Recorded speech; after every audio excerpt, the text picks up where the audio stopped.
Bismillahirrahmanirrahim. Assalamualaikum warahmatullahi wabarakatuh. Alhamdulillahirabbil alamin. Walladzi arsala rasulahu bil huda wa dinil haqq lidhirahu 'ala dini kulli. Wa kafa billahi syahida. Wa asyhadu an la ilaha illallah wahdahu la syarikalah. Wa asyhadu anna Muhammadan abduhu wa rasuluh. Allahumma shalli ala Muhammad wa ala alihi wa ashabihi wa man tabi'ahum bi ihsanin ila yaumiddin. Ya ayyuhan nas ittaqu rabbakum alladzi khalaqakum min nafsin wahidah wa khalaqa minha zawjaha wa bassa minhuma rijalan katsiran wa nisaa'a wattaqullaha alladzi tasaaluna bihi wal arham innallaha kana 'alaikum raqiba. Wa ba'd, fa inna asdaqal hadits kitabullah khairal hadyi hadyi Muhammadin sallallahu alaihi wasallam, syarrul umuri muhdatsatuha, fa inna kulla muhdatsatin bid'ah wa kulla bid'atin dhalalah wa kulla dhalalatin finnar. Ayoul ikhwah akramana wa ta'ala, seolah kita masuk hadis yang ke-227 dari 1000 hadis hafalan. Temanya semua nabi berpengalaman menggembala kambing. An Abi Hurairah Abdurrahman bin Sakhar ad-Dawsi radhiyallahu anhu anin nabiyyi sallallahu alaihi wasallam qala ma ba'asallahu nabiyyan tidaklah Allah mengutus seorang nabi. Nabiyan ini nakirah, dia menunjukkan semua nabi, enggak dibatasi nabi tertentu. Nakirah menunjukkan makna umum. Illa kecuali ra'al ghanam, dia pernah menggembala kambing.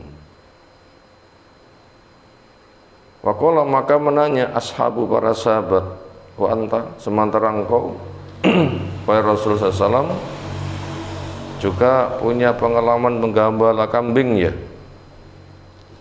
Waqala, jawabnya naam, iya. Kuntu, ada saya, ara'aha, menggembala kambing, ala qararito, dengan upah beberapa kirot.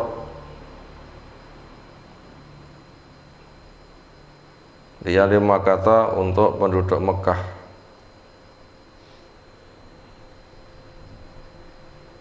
Makna beberapa kirot sebagai ukuran yang tidak besar.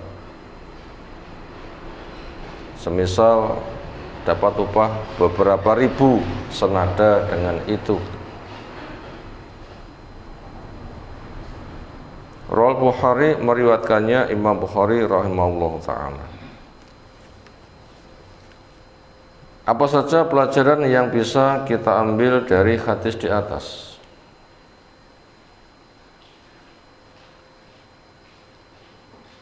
Pertama, semua nabi, semua rasul itu adalah manusia laki-laki terbaik di tengah umatnya, dipilih oleh Allah, diberi wahyu untuk menjaga risalah Allah, syariat Allah. Itu kalau nabi, kalau rasul untuk menyampaikan risalah, termasuk merevisi risalah sebelumnya apabila ada syariat yang butuh untuk revisi, semisal mengalami nasih dan mansuh. Tadi pelajaran yang pertama. Pelajaran kedua, mengemban risalah. Ini tugas termulia.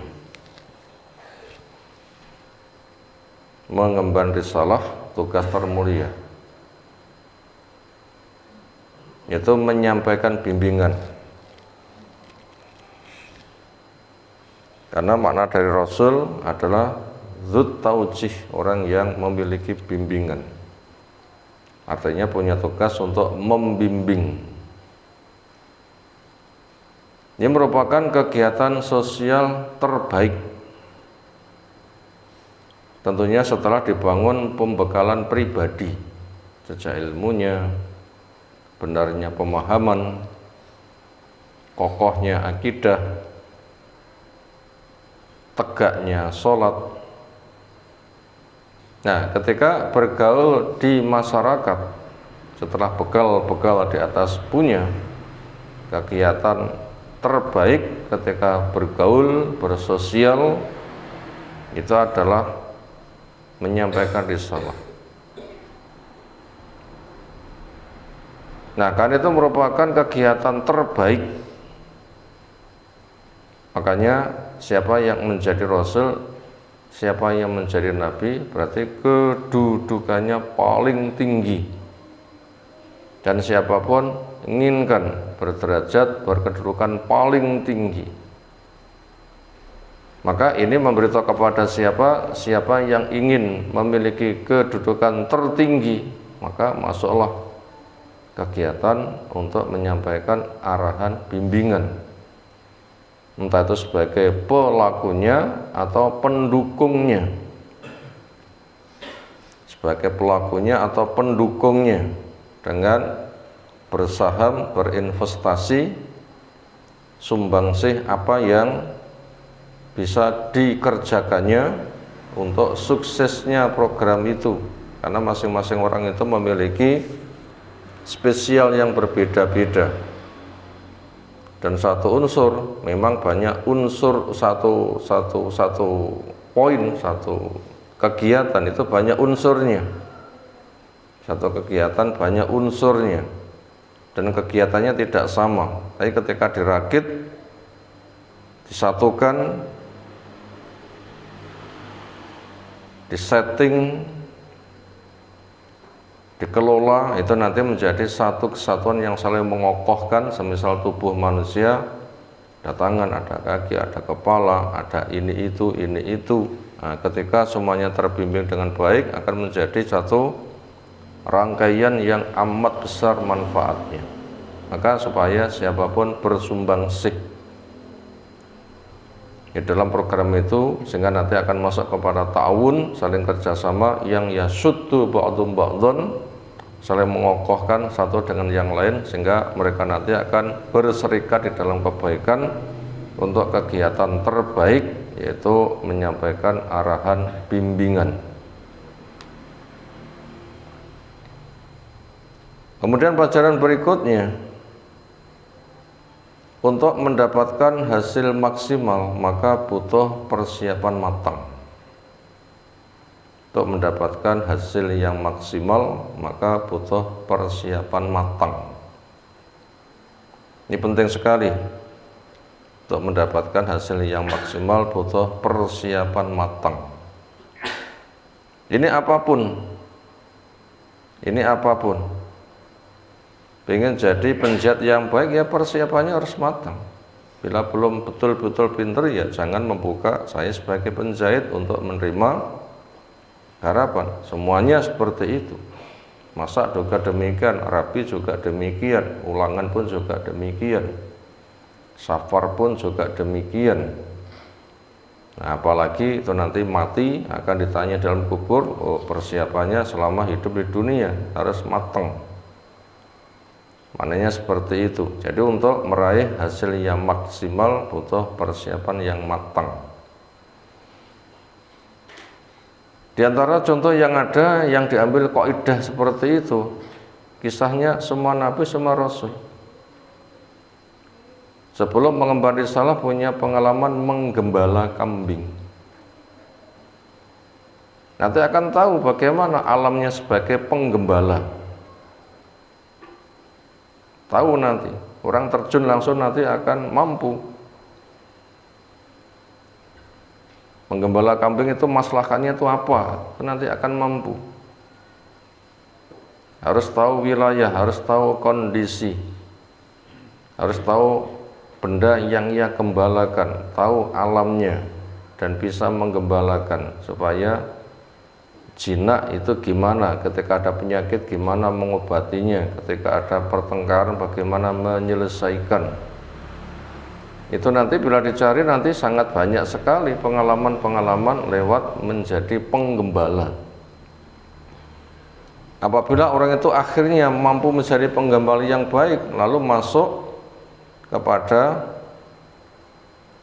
amanat yang diembankan, sudah punya pengalaman, sehingga tinggal melaksanakan.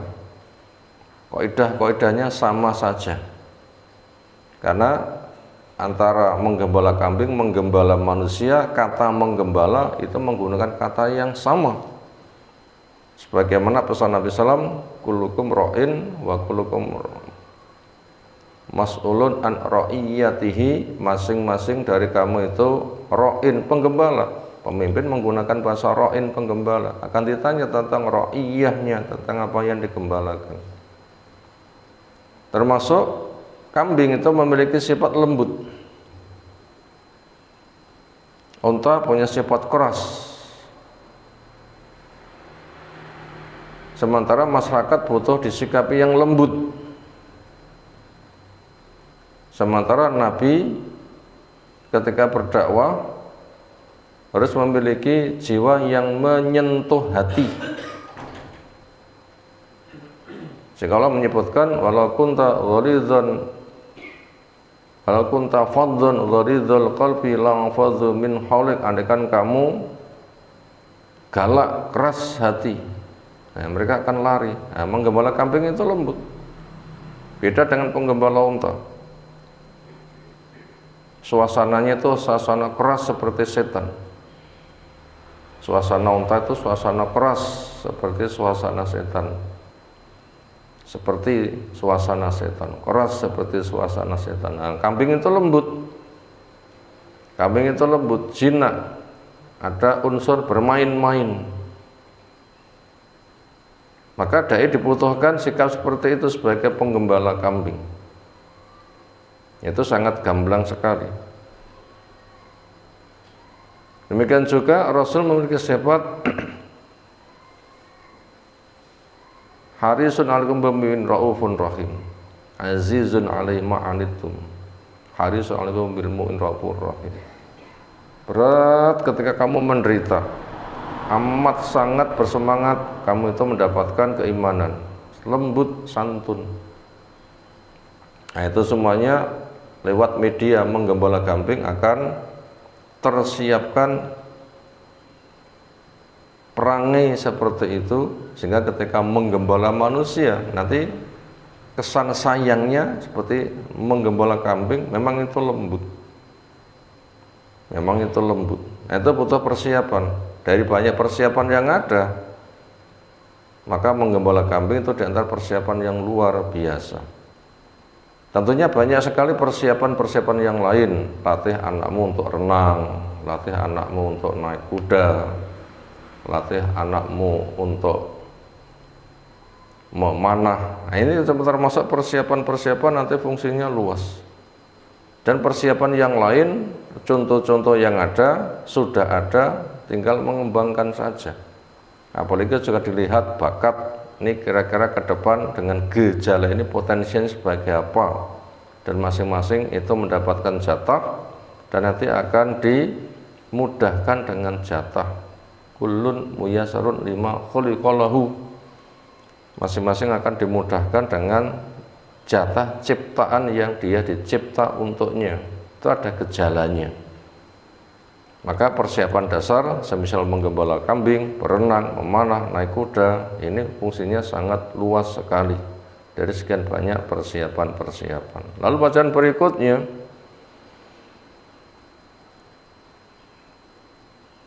karakter pemimpin dipilihkan karakter yang tawadhu. karakter pemimpin dibutuhkan karakter yang tawadhu. Menjadi penggembala kambing selain lembut nanti akan memiliki sikap tawadhu.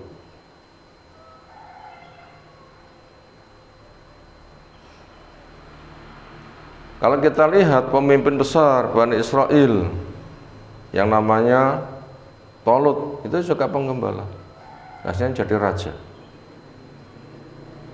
Sebagian kisah dilanjutkan Nabi Dawud sebagai sang menantu, itu juga sama penggembala. Dilanjutkan Nabi Sulaiman, itu berangkat dari orang yang memiliki sikap tawadhu. Seolah itu termasuk orang yang miskin, kelasnya angon wedus, buruh,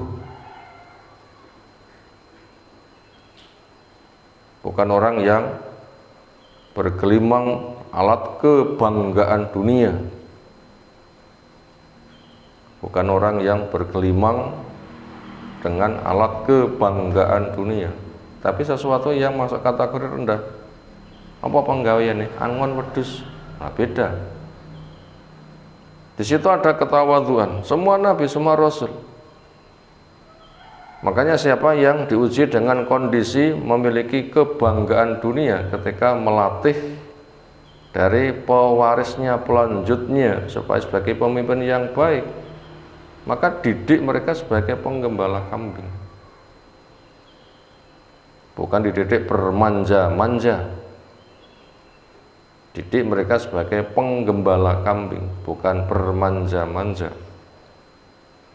Dan pengalaman konglomerat itu ketika menyiapkan generasinya, mereka suruh kerja keras. Tukang sopir, tukang isah-isah, lepaskan suruh mandiri oleh Dewi. Ketika betul-betul mandiri, mereka nanti akan menjadi pewaris dari kerajaannya yang raksasa. Nah, itu disiapkan mental yang tawadhu. Dan akhirnya nabi-nabi yang menjadi nabi besar, Nabi Sulaiman yang itu luar biasa, pengalamannya pengalaman tawadhu.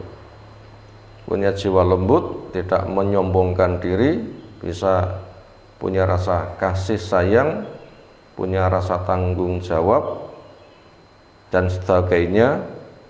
Itu seperti itu harus disiapkan.